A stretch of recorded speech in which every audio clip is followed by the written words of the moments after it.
Hi, welcome to episode 3. In this episode, we're going to make a 90s childhood nightmare diorama. So, that's nice. First of all, though, I want to thank you for watching the first 2 episodes. Really appreciate you taking the time to watch them. Thanks very much. Sorry for the delay in between episodes. I've been a bit distracted.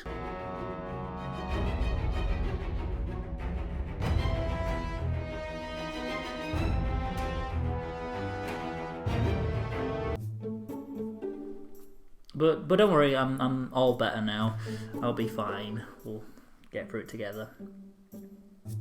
So yeah, like I say, we're gonna do this 90s horror abandoned childhood nightmare diorama thing. I'll see you at the end of the video and have a look at it.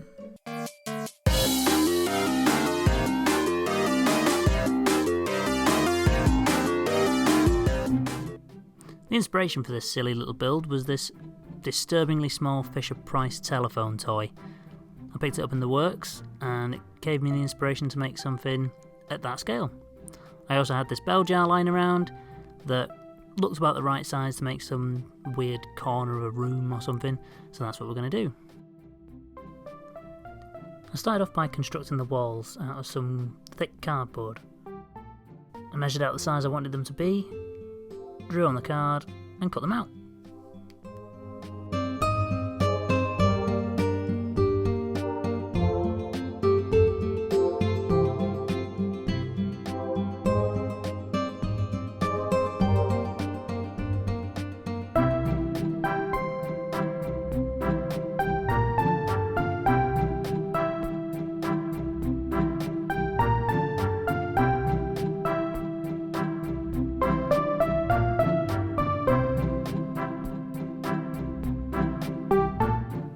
I wanted one of the walls to have a hole in, so I drew a rough shape and then cut it out with my hobby knife. This is going to eventually look like it's got lath and plaster behind it. You'll see how I do that in a minute.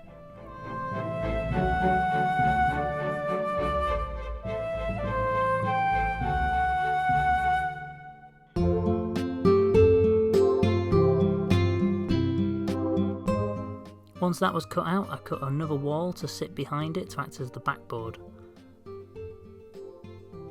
For the lath and plaster, I'm going to use coffee stirrers. So I just cut a bunch to size, lay them out and glued them on. I used some matchsticks to add some supporting struts as well, and glued those in place.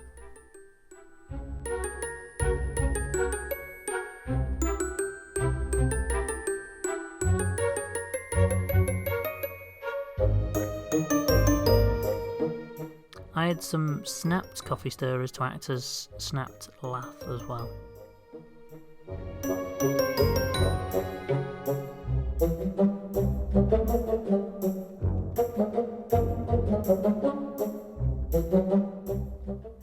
With that in place, I cut some bits of balsa wood to size to act as a divider between the 2 walls.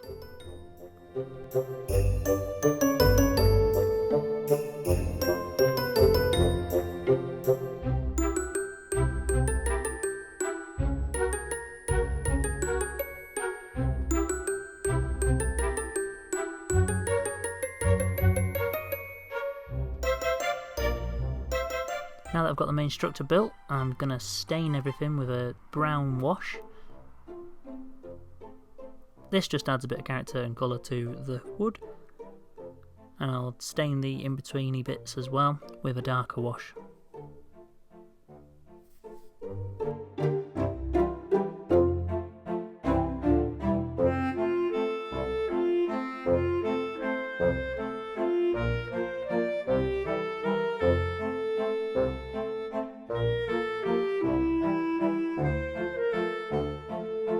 Next, I'm adding some streaks of grime around, and these are the sections that are probably going to be visible later on once I've added things like wallpaper and stuff, so I just want to give them a bit of character now so that I don't have to go over it in a minute.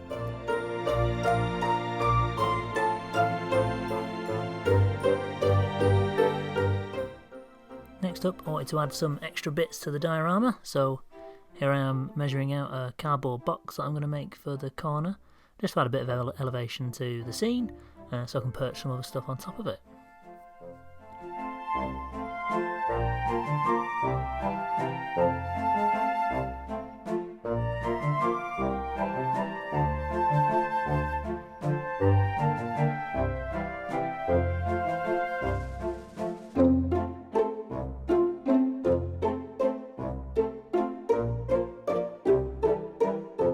For a bit of added detail, I cut up some thin strips of tape and wrapped them around the box.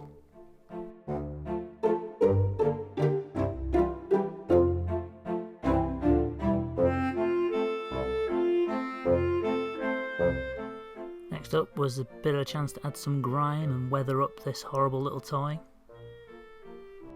And I could move on to decorating the walls. So what I've done is I've printed off some wallpaper and some posters that I'm going to put on the scene.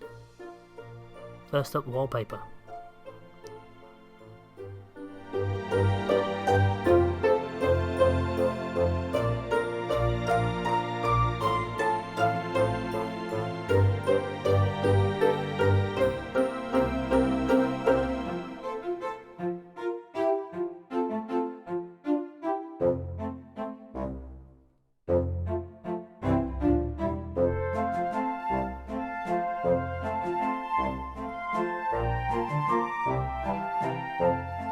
So all I've done here is measured it up to size and then sliced it in half or so that it looks like two bits of wallpaper joining, and I'm making a sort of brown muddy Mod Podge to look like old wallpaper paste, and I'm just going to pop them on the wall and shift them about a bit, give them a bit of a crumpled look. Now that I've got the wallpaper on, I'm going to tear it a bit in the middle to add a little bit of interest to that wall.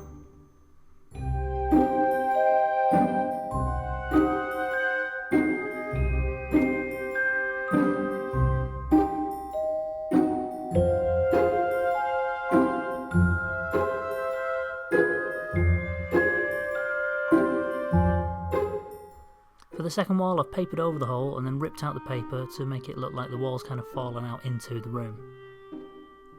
After I've done that, I'm going to add a load of mildew and gross weathering to make it look like it's been sat like that for a while.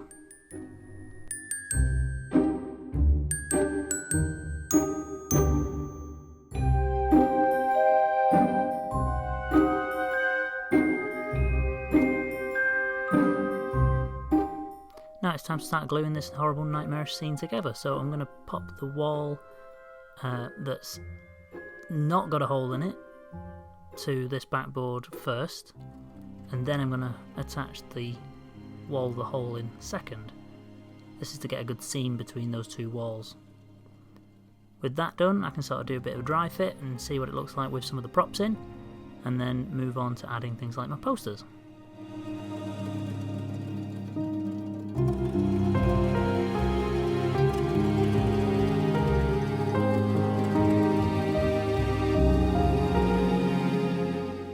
So we've got a few classic 90s posters here. We've got a Sonic poster, there's also a Space Jam promotional poster, and like a Pokemon first 151 Pokemon list thing. I've got a few different sizes here. I'm going to sort of scale them up and see what they look like next to the diorama. I think I ended up going with like the middle size because I think the biggest one was a bit just too big. So I'll cut out the middle one and paste it onto the wall.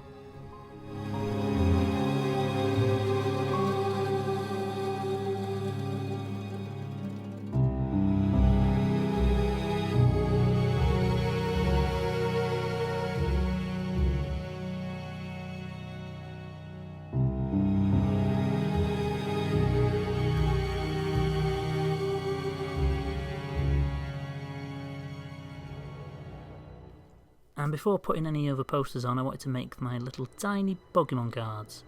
So all I've done here is back them and cut them out individually, and I can spread those around the scene. There's my Space Jam poster going on, and I'm just going to add a bit of weathering to make that look a bit grittier and dirtier.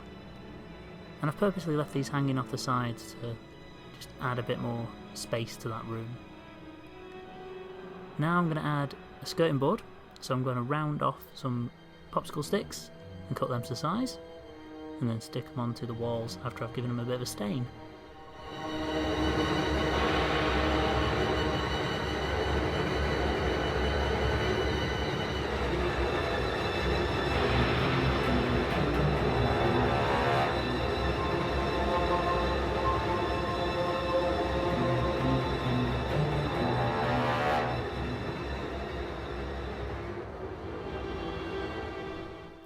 put a little bit of colour back on the walls. I've got 2 different colour washes, and these are just going to go on as a bit of variety to the grime and dirt that's around.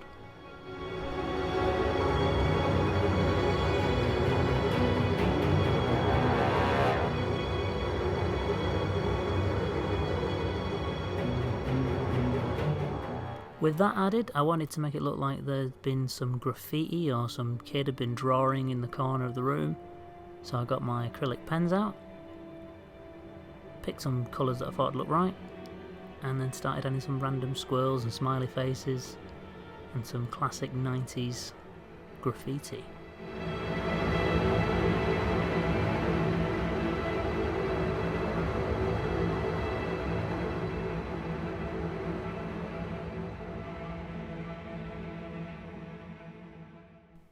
Just like the skirting boards, I'm adding some popsicle sticks to the base of the cloche so that I can add a floor for everything to sit on.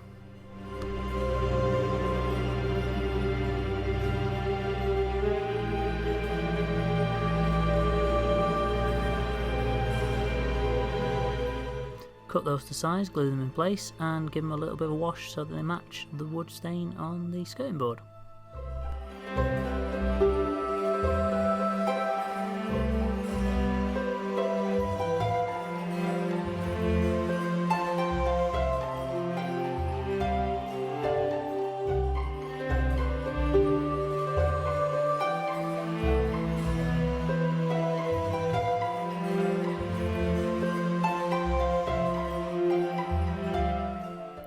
Now the final step is just adding everything to the scene. So I've rolled up my Pokemon poster, I've stuck my cardboard box in the corner, I'm going to put all the Pokemon cards around, some of them stacked up on top of each other and overlapping, and then I'm going to add my telephone and a few other bits.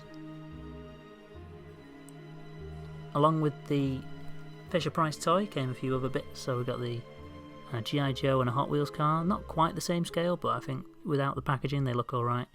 And a Nerf gun as well, which I thought was quite fun. So I put all those in, and then we were just about done.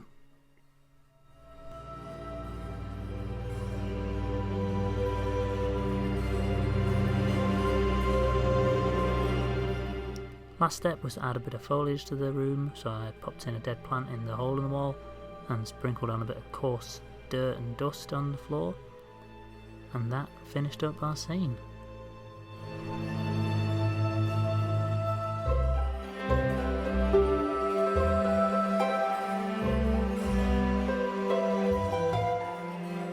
Before we get some close-up shots and do all that sort of jazz, and I'll just leave you to look at it for a second, I just want to thank you very much for watching. If you do want to consider subscribing, that'd be excellent, thank you very much. If you want to leave me a comment and some suggestions on what you might want to see in the future, that'd be also fantastic. And if you want to just drop a little like, the little thumbs up button is there for you.